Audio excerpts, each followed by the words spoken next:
Okay, Assalamualaikum warahmatullahi wabarakatuh. Hari ini kita ni mencuba untuk menyiapkan lauk kenduri. Ni tengah goreng ayam. Ayam ni akan buat untuk ayam pedas lah. Ada lagi. Ni gula, kejap lagi kita nak masak. Okey, Assalamualaikum.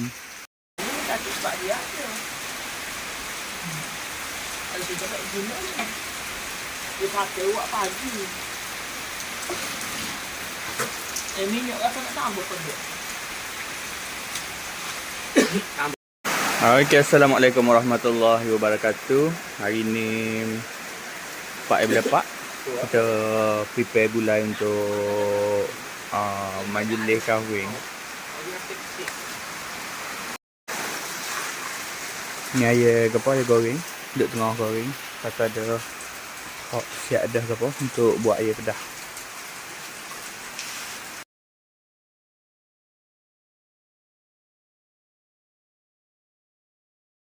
Okay, Assalamualaikum warahmatullahi wabarakatuh.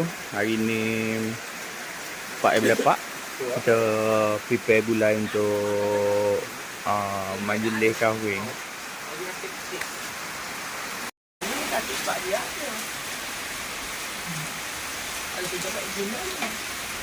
Dia pakai buat pagi.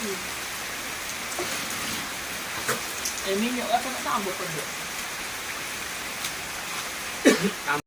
Okay, Assalamualaikum warahmatullahi wabarakatuh. Hari ni Pak Ibu Pak kita prepare gulai untuk majlis kahwin.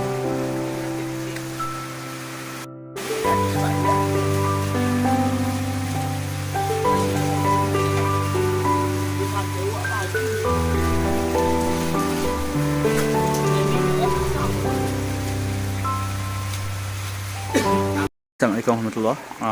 Gula masak dah. Pak mana dah dah. Boleh mari makan awal. Pukul berapa lah ni? Pukul 9.30, pukul 10.30. Belah boleh mari dah. Miru ni je kero kebab.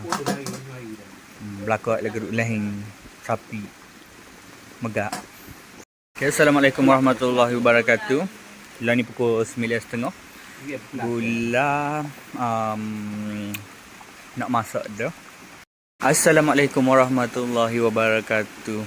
Gula sebentar lagi nak masak. Masuk sate, lepas tu beli akak. Start tadi dalam kau apa? Tape. 7 lebih lah. Tak. Daging lapar. Daging sapa dalam pukul ni 3:30 40. Basuh-basuh juga. Bubuh dalam air ni.